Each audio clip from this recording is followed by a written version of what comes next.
guys, Bleanders here, and last Wednesday NASCAR announced what they're hoping is going to be their final changes being made to their already updated Cup Series schedule before their playoffs would begin later this year in September. So the changes that were made to the Cup Series schedule last Wednesday were since both Michigan and Dover's spring races got postponed earlier this year due to the coronavirus, they decided to reschedule both races and turn them into doubleheaders, scheduling them the same weekend as their fall races. So at Michigan on Saturday, August 8th at 4 p.m. Eastern Time, they will go 156 laps.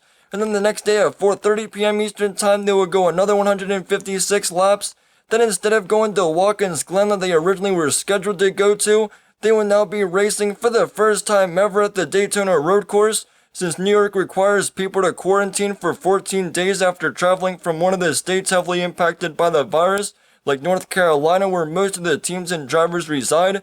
So at the Daytona road course on Sunday, August 16th at 3 p.m. Eastern Time, they will go 65 laps. Then at Dover on Saturday, August 22nd at 4 p.m. Eastern Time, they will go 311 laps. And then the next day at 4 p.m. Eastern Time, they will go another 311 laps. And then they will go back to Daytona on Saturday, August 29th, where at 7:30 p.m. Eastern Time, they will go 160 laps.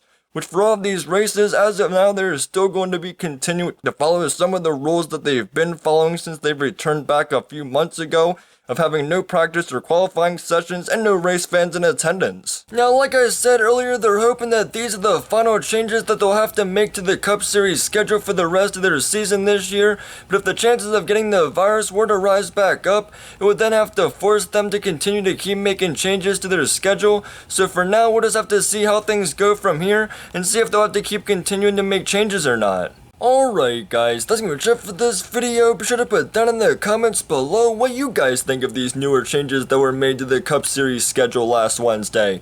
For me, again, I figured there were gonna be more changes being made to their schedule since there were races that got postponed that still needed to get rescheduled, like Michigan and Dover. And as for the Cup Series now racing at the Daytona road course for the first time ever instead of at Watkins Glen, I think it's gonna be really fun because it's something different and it's a road course that a lot of the Cup Series drivers have never raced on before, so it definitely could shake things up and make things interesting. But anyways, hope you guys enjoyed today's video. Like, comment, and subscribe, and I'll see you guys in the next video. Later.